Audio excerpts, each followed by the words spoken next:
कक्षा 10वीं की स्टूडेंट फाइनली आपका वैसे यहाँ पे हिंदी का हाई स्कूल परीक्षा हाई स्कूल एग्जामिनेशन 2026 का पेपर लेके आ चुके हैं।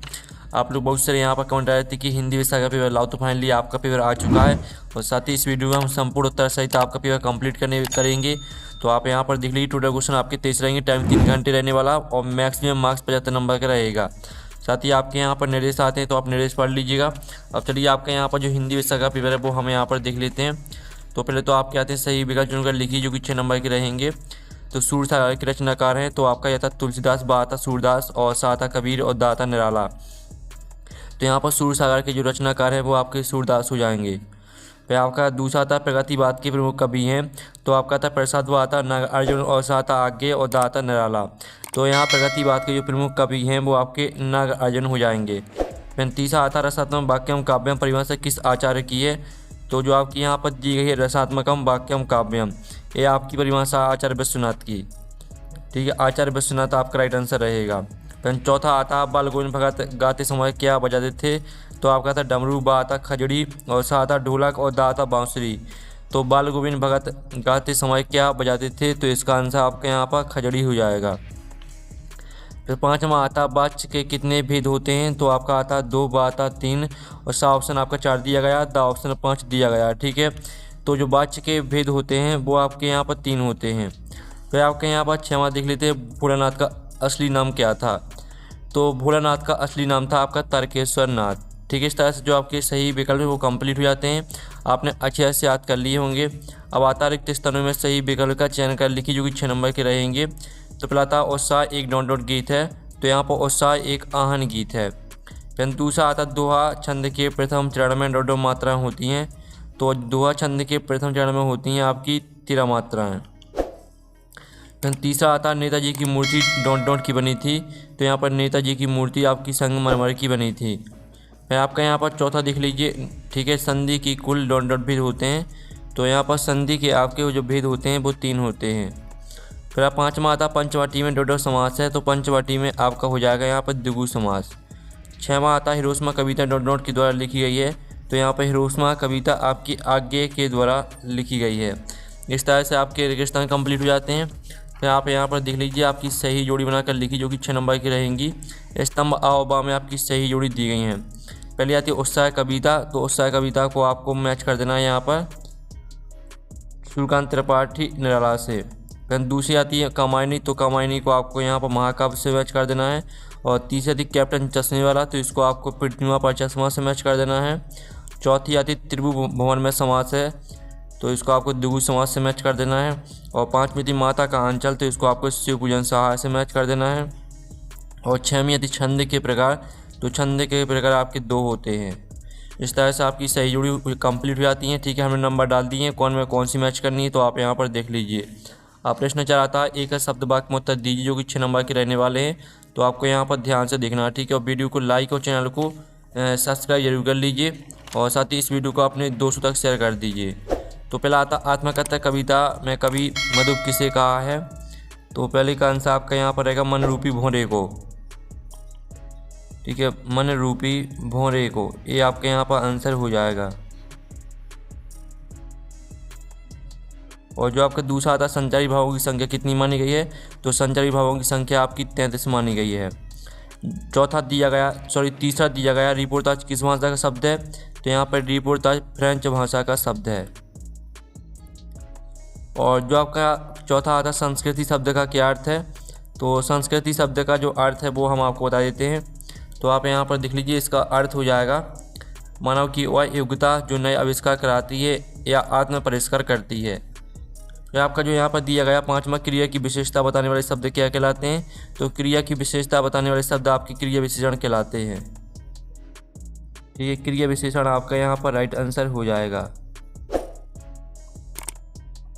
और जो आपका आता 6वां आज्ञे ने मानव निर्मित सूरज किससे कहा है, तो आज्ञे ने मानव निर्मित सूरज परमाणु बम को कहा है।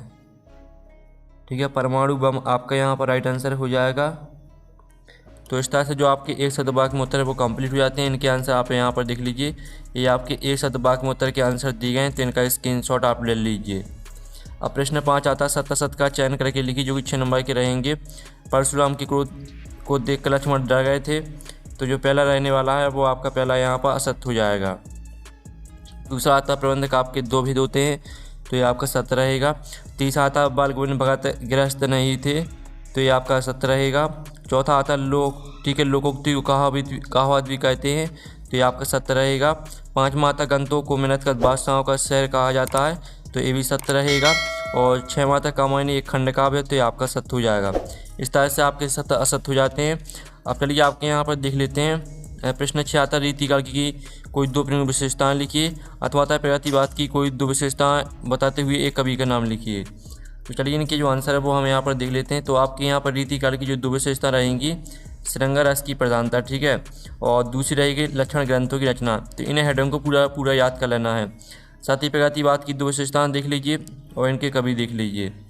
अब चलिए आपके यहाँ पर देख लेते हैं 7वां प्रश्न। 7वां प्रश्न आप यहाँ पर देख लीजिए, जयशंकर प्रसाद अथवा सुरगन त्रिपाठी निराला की काव्यगत विशेषताएं आपको लिखना है, ठीक है। 2 रचनाएं लिखनी है, भावपक्ष कलापक्ष लिखना है। तो अथवा लगा दोनों में से आपको एक पे करना है। तो हम यहाँ पर देख लेते हैं आपका, ठीक है, सुरगन त्रिपाठी निराला पर। इनकी 2 रचनाएं रहेंगी आपकी परिमल और अनामिका। साथ ही इनका भावपक्ष और कलापक्ष भी देख लीजिए। फिर आपका आता गोपी के अनुसार राजा का धर्म क्या होना चाहिए, अथवा आता परशुराम के क्रोध करने पर लक्ष्मण ने धनुष के टूट जाने के लिए कौन कौन से तर्क दिए। तो आप 8वें क्वेश्चन का उत्तर देख लीजिए और साथ ही 8वें के अथवा का उत्तर भी देख लीजिए। फिर आपका 9वां प्रश्न आता है कविता में बदल किन किन अर्थों को संकेत करता है, अथवा आता फागुन में ऐसा क्या होता है जो शेष ऋतुओं से भिन्न होता है। तो 9वें प्रश्न का उत्तर देख लीजिए, साथ ही 9वें के अथवा का उत्तर भी देख लीजिए और आपको स्क्रीनशॉट लेते चलना है।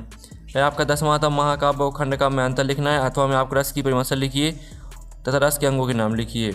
तो आप यहाँ पर देख लीजिए रस की, पहले तो महाकाव्य और खंड काव्य में अंतर देख लीजिए। महाकाव्य में नायक के संपूर्ण जीवन का चित्रण होता है, जबकि खंड काव्य में जीवन की किसी एक घटना का चित्रण रहता है, ठीक है। महाकाव्य का आकार होता है आपका बड़ा और खंड काव्य का जो आकार है वो संक्षिप्त होता है। साथ ही रस की परिभाषा देख लीजिए, काव्य को पढ़ने, सुनने या देखने में जो आनंद प्राप्त होता है उसे रस कहते हैं। इसके 4 अंग होते हैं, स्थायी भाव, विभाव, अनुभाव, संचारी भाव। फिर आप यहाँ पर देख लीजिए चौपाई छंद आपको लक्षण उदाहरण सहित लिखना है, अथवा आता अतिशयोक्ति अलंकार की परिभाषा उदाहरण सहित लिखिए। तो चलिए आपके यहाँ पहले तो चौपाई छंद की परिभाषा देख लीजिए। यह एक सममात्रिक छंद है, इसकी प्रत्येक चरण में 16 मात्राएं होती है, इसका उदाहरण देख लीजिए और अतिशयोक्ति अलंकार की परिभाषा भी देख लीजिए। फिर आपके यहाँ पर आता गद्य की प्रमुख विधाओं के नाम लिखिए, अथवा आता कहानी उपन्यास में आपको 2 अंतर लिखना है। तो आप यहाँ पर देख लीजिए गद्य की आपकी विधाएं दी गई हैं, निबंध, कहानी, उपन्यास, नाटक, एकांकी और संस्मरण। साथ ही कहानी उपन्यास में अंतर देख लीजिए, कहानी छोटी होती है जबकि उपन्यास कथानक बहुत विस्तृत होता है। कहानी में पात्रों की संख्या कम होती है, उपन्यास में अधिक होती है। फिर आपका यहाँ पर दिया गया रामरक्ष, बिनुप्रिय अथवा स्वयं प्रकाश की साहित्यिक विशेषता निम्नलिखित बिंदुओं के आधार पर आपको लिखना है। 2 रचनाएं, भाषा, शैली। तो अथवा लगा दोनों में से आपको एक पे करना है। तो हम यहाँ पर रामरक्ष, बिनुप्रिय पर देख लेते हैं। इनकी रचना माटी की मूर्ति, गेहूँ, गुलाब हो जाएगा। साथ ही इनकी साहित्यिक विशेषताएं देख लीजिए। फिर आपका यहाँ पर 14वां आता सेनानी न होते हुए भी चश्मे वाले को लोग कैप्टन क्यों कहते थे, अथवा आता बाल गोविंद भगत ने अपने बेटे की मृत्यु पर अपनी भावनाएं किस तरह व्यक्त की। तो 14वें क्वेश्चन का उत्तर देख लीजिए, साथ ही 14वें के अथवा का उत्तर भी देख लीजिए और साथ ही इनके स्क्रीनशॉट ले लीजिए।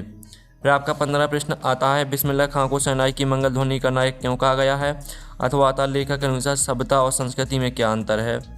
तो 15वें प्रश्न का उत्तर देख लीजिए, साथ ही 15वें के अथवा का उत्तर देख लीजिए। अब आपका यहाँ पर 16वां प्रश्न देख लेते हैं। तो 16वां प्रश्न दिया गया निम्नलिखित मुहावरों का अर्थ लिखा वाक्य में प्रयोग कीजिए। ईंट से ईंट बजाना और आँखों का तारा। अथवा आता वाच्य किसे कहते हैं, वाच्य के भेदों के नाम लिखिए। तो आप यहाँ पर देख लीजिए 16वें प्रश्न का आंसर ईंट से ईंट बजाना, आँखों का तारा, ठीक है। और जो आपका यहाँ पर दिया गया ईंट से ईंट बजाना, इसका अर्थ होता है सर्वनाश कर देना। इसका वाक्य देख लीजिए और आँखों का तारा बहुत प्यारा होना, इसका भी वाक्य देख लीजिए और साथ ही अथवा का उत्तर देख लीजिए। फिर आपका 17वां आता बच्चे माता पिता के प्रति अपने प्रेम को कैसे अभिव्यक्त करते हैं, अथवा आता गंतों को मेहनत का बादशाहों का सर क्यों कहा गया है। तो ये रहा आपका 17वें प्रश्न का उत्तर, साथ ही 17वें के अथवा का उत्तर भी देख लीजिए। फिर हम यहाँ पर देख लेते हैं आपका 18वां प्रश्न। तो 18वां प्रश्न आप देख लीजिए, जिसमें आपको यहाँ पर काव्यांश की संदर्भ प्रसंग से व्याख्या लिखनी है।